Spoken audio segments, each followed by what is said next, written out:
The Scars I Bear season final.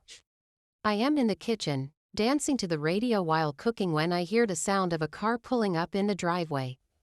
I walk to the door and wait but get the shock of my life when I see Louis walk hand in hand with Darcy towards the door. I close my eyes and open them again, hoping this is just a bad dream. What do we have here? Darcy asks. Babe, let me deal with this, Louis says. Please do. She leans up on her tippy toes and kisses him. I trust you, she says walking past me into the house. It sure smells good in here. I'm starving, she says. What is going on? What does it look like? He asks. He can hardly look me in the eyes. Darcy, I thought you said things are over between the two of you. What is this? He clears his throat. I lied. Darcy and I never broke up. So, you lied to me. I am sorry I lied, but what we had was fun while it lasted. What is that supposed to mean? We are done. It's over. Darcy and I are getting married soon. I cover my mouth and tears fill my eyes.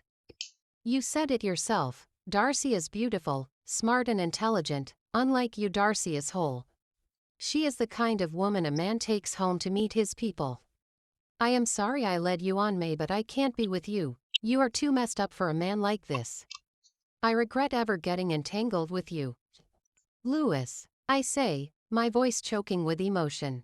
After everything we have been to, I gave you my heart, body and soul, and you decide to do this to me. You gave me hope. I thought fairy tales existed. You thought wrong. Lock the gate on your way out, he says. Darcy walks out and hands me my bag and shoes. Men don't bring home women like you. I hope you have learned your lesson, May. This man here used you for sex but still came back home to me, she says. I should leave. Yes, you should. Without a background glance, I make my way to the car, get in and drive off. The tears build up heavily as I drive and I am shaking badly. I can hardly see anything other than a blur. I can't drive like this, so I pull over and let it all out. For a moment there I thought the light at the end of the tunnel can turn into my reality, but it is just an illusion. I must have done something very wrong in my previous life for things to turn out this bad for me. Whenever I am happy, something bad happens. How does Louis decide to hurt me like this after everything? I trusted him and shared my pain with him, then he turns around and does this. Whose sins am I paying for because I am tired? I cry hard and loud, allowing all my emotions to pour out. In this life I have been through so much pain, but nothing beats what I am feeling at this moment. My heart feels like it is being ripped to pieces. I stupidly went ahead and fell in love with a man who is marrying someone else. I stay on the side of the road for a couple of minutes before I continue driving. I am a few minutes away from the house when my phone starts vibrating, blowing up with what seem like messages. I don't even care to look at it but instead turn it off. When I get home, I spot Mum's car in the driveway. Can the day get any worse? I mumble as I walk into the house. The sight that meets my eyes in the house makes my heart race. Everyone in the house is crying, Mark, Vita and Mum. What's going on? I hacks. Mum stands up, walks towards me and stands in front of me. Without saying anything, she raises her hand and slaps me so hard across my face. You devil, she yells. What did I do? I hacks. She throws photos at me, photos of Mark and I kissing, photos of us making out in his car. Oh, my God, I exclaim. How could you do this to me? You were sleeping with him. Do you know what these will do to my political career? Your photos and videos are trending on social media platforms. This will be in the paper tomorrow. You have ruined my life, May. You were sleeping with your brother? Vita asks, her eyes are puffy and red. Technically we are not related by blood, Mark responds. I love her so much and… Shut up, Dad yells, do you know what you have done? You knew I loved her but you went ahead and forced me to be with Vita. You knew, Mum asks, pointing an accusing finger at Dad. Yes. I knew I couldn't tell you. Oh, my God. I am doomed, May, after everything I did for you. First my husband and now my son. I picked you up from that dirty place, gave you a home, and this is how you repay me. Why is it always my fault? I yell. Are you raising your voice at me?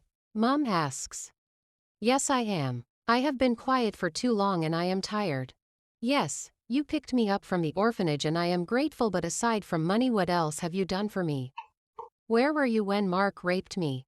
When he was abusing me both sexually and physically right in your house? You found your husband on top of me, yet you blamed me for trying to ruin your life. I couldn't even report him for abuse because I had to be grateful for what you did to me. Mom, I have done everything humanly possible to cover up everything that was done to me behind the closed doors of your house, and you will stand here and blame me for this. My question is met by silence. You know what? I am glad the world gets to see this. I don't give a fuck if your political career is ruined, but I am happy for people to get to see who you really are. You are not at all perfect, neither are you a kind person. You only adopted me for your own selfish gains. Enough, Mom yells. Enough. I wipe my face with the palm of my hand, and oh, you've always been wondering why Marcy committed suicide. Well, he raped her, he sexually abused his sister, and she couldn't handle it, so she ended it. What? They both exclaim. I don't even stay to listen to what they say next as I head to my room. This is it, I am done. No one has ever loved me, not even the woman who gave me life. There is no point in living. No point in trying to look for the light because the darkness is constantly trailing behind, and no matter how fast I walk, it will catch up with me. I open my drawer and get a new razor blade, unwrapping it from the paper, then I curl up into a ball. Pressing the razor on my skin, I press down and blood begins to trickle. I cut deeper, then slit my wrist. Blood runs down my palm and drips to the floor. I continue to cut, slitting my other wrist too. There is blood everywhere, but I don't care. Eventually I lie down and allow the darkness to engulf me in itself. I give in, craving for the peace it will bring me home. This definitely feels like home. End. The August Girl Elab. Christmas Tree.